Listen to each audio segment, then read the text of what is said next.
بیوی کو نام سے پکارنے والوں سنو۔ نبی کریم صلی اللہ علیہ وآلہ وسلم کے پاس ایک صحابی آیا اور عرض کیا، یا رسول اللہ، کیا میں اپنی بیوی کو اصل نام سے پکار سکتا ہوں یا میری بیوی مجھ کو میرے اپنے نام سے پکار سکتی ہے؟ تو نبی کریم صلی اللہ علیہ وآلہ وسلم نے فرمایا، بسم اللہ الرحمن الرحیم۔ محترم ناظرین، کیا عورت شوہر کا نام لے سکتی ہے کہ نہیں لے سکتی؟ آج اس کے بارے میں معلومات آپ کے سامنے پیش کرنے جا رہا ہوں۔ محترم بھائیوں اور بہنوں، کسی نے سوال کیا تھا کہ کیا عورت اپنے شوہر کا نام لے سکتی ہے کہ نہیں، یا منع کا ابا ہی کہے گی؟ کچھ چیزیں ایسی ہیں جن کا تعلق براہ راست قرآن و حدیث سے نہیں، بلکہ ان کا تعلق ہمارے کلچر سے ہے۔ مثال کے طور پر آپ سے اگر کوئی یہ کہتا ہے، کسی مفتی سے کوئی آ کر پوچھے کیا میں قمیض اتار کر نماز پڑھ سکتا ہوں، تو مفتی صاحب اگر عقل مند ہوگا وہ کہے گا قمیض اتار کر نماز نہ پڑھیں، یہ بے ادبی ہے۔ اب آپ کہیں کہ حدیث کا حوالہ دو، تو صحیح بخاری کی حدیث ہے، جابر بن عبداللہ رضی اللہ تعالیٰ عنہ بغیر قمیض کے نماز پڑھ رہے تھے۔ کسی نے پوچھا اس طرح نماز ہو جاتی ہے، آپ کیوں پڑھ رہے ہیں ایسے؟ فرمایا، میں اس لیے ایسے پڑھ رہا ہوں تاکہ تیرے جیسا احمق مجھے دیکھ کر سوال کرے کہ ایسا کیوں کر رہے ہو۔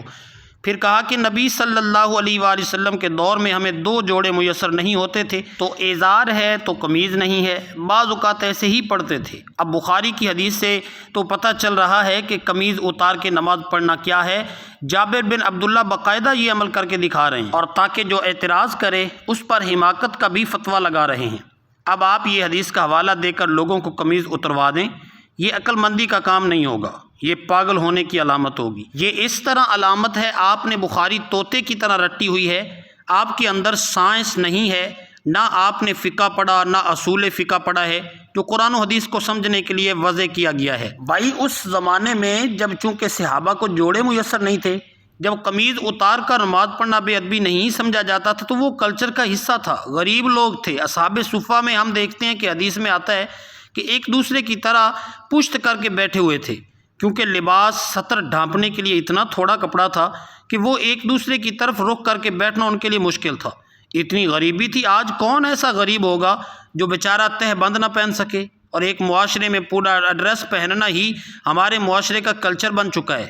کسی تقریب میں آپ بغیر قمیض کے نہیں جا سکتے، تو آپ اللہ کے سامنے بغیر قمیض کے کیسے کھڑے ہوں گے؟ اگر صحابی بغیر قمیض کے نماز پڑھ رہے ہیں تو ایک بڑی اچھی تقریب میں بھی وہ بغیر قمیض کے چلے جاتے تھے۔ صحیح بخاری کی حدیث ہے کہ نبی صلی اللہ علیہ وسلم کے پاس ایک صحابی نے عرض کیا، یا رسول اللہ، میرا اس خاتون سے نکاح کروا دیں۔ آپ نے مہر کا فرمایا تو پتہ چلا کہ یہ لنگوٹا پہن کے نبی کی مجلس میں بیٹھے ہوئے تھے، بخاری کی حدیث ہے، اور اسی حالت میں نبی صلی اللہ علیہ وسلم نے آپ کا نکاح پڑھایا، تو پتہ چلا دولہے کا لباس کیا تھا، وہ صحابی تو غریب تھے۔ بھائی اگر بہت غریب بھی ہے تو بھی اس زمانے میں ہم اس کو لنگوٹا پہن کے شادی حال میں جانے کی اجازت نہیں دیں گے، کیونکہ ہمارے عرف میں اس کا تصور ہی نہیں ہے۔ اس میں قرآن و حدیث کا حوالہ نہیں دیا جائے گا۔ قرآن و حدیث کی اگر بات ہے تو نبی صلی اللہ علیہ وسلم زیادہ تر ازار پہنا کرتے تھے۔ ازار ایک چادر جو ہوتی تھی، آج کسی بھی محفل میں آپ ازار پہن کے نہیں جا سکتے، نماز بھی نہیں پڑھ سکتے، اس لیے اس کو یوں سمجھا جائے گا کہ اللہ کے دربار میں جب حاضری دے رہے ہو تو مکمل لباس پہنو، یہ نماز کا ادب ہے۔ جیسے آپ کسی رشتہ دار کی دعوت میں جاتے ہو تو پراپر ڈریس پہن کے جاتے ہو، تو ہم کہیں گے کہ اللہ کا بھی یہ حق ہے کہ اللہ کے سامنے جب حاضری دی جائے تو پراپر ڈریس میں ہوں، کیونکہ اب زمانے کا عرف یہ بھی بن چکا ہے کہ قمیض بھی ہو ساتھ میں شلوار بھی ہو۔ اسی طرح یاد رکھو کہ عورت کا شوہر کا نام لینا صحابیہ سے ثابت ہے کہ انہوں نے اپنے شوہر کا نام لیا ہے، لیکن انہوں نے بہت سارے ہمارے کلچرز میں علاقے ایسے ہیں، قومیں ایسی ہیں جن میں عورت کے لیے شوہر کا نام لینا بے ادب سمجھا جاتا ہے۔ وہ اگر نام لے گی تو یہ سمجھا کہ یہ بے ادب ہے۔ آپ یہ دیکھو، ہم یہ کہتے ہیں کہ نبی صلی اللہ علیہ وآلہ وسلم نے فرمایا، کیا کہتے ہیں؟ فرمایا کسی صحابی نے فرمانے کا لفظ آپ کے لیے استعمال نہیں کیا، لیکن ہمارے عرف میں یہ کہنا کہ نبی نے کہا اس کو ادب کے خلاف سمجھا جاتا ہے۔ ہمارے میں اگر کوئی کہتا ہے عبداللہ بن مسعود نے یوں کہا، عبداللہ بن عمر نے یوں کہا، بھائی تو ہم کہتے ہیں کسی صحابی کا نام آئے آخر میں رضی اللہ تعالی عنہ بھی لگاؤ۔ کوئی کہے بخاری سے دکھاؤ صحابہ کا ادب کرنا کہاں سے لازم ہے، تو بخاری مسلم سے ثابت ہے۔ شوہر بیوی پر لازم ہے کہ وہ شوہر کا ادب کرے۔ ادب کیا ہوگا، طریقہ کیا ہوگا، یہ بخاری مسلم نہیں بتائے گی، یہ آپ کو آپ کا کلچر بتائے گا۔ امہات المومنین بھی رسول اللہ صلی اللہ علیہ وسلم کا نام نہیں لیتی تھیں۔ کبھی حدیث میں آتا ہے کہ زوجہ نے کہا محمد آپ کہہ سکتے ہیں، اس لیے نام نہیں لیتی تھی کہ نام لینا ادب کے خلاف ہے، اور وہ تو نبی تھے اور قرآن نے ان کا نام لینے سے منع کیا کہ ایسے مت پکارو جیسے دوستوں کو پکارتے ہو۔ تو اس سے اتنی بات تو ثابت ہوتی کہ بغیر اوقات نام لینا ادبی سمجھا جاتا ہے۔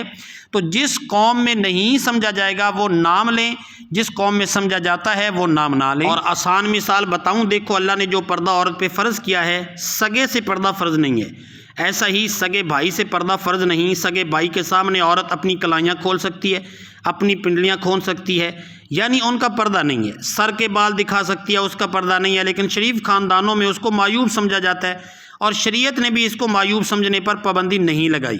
کسی بھی اچھے خاندان میں کبھی ایسا نہیں ہوتا کہ لڑکی گھٹنوں تک سگاف پہن کے بھائی کے سامنے آ بیٹھ جائے۔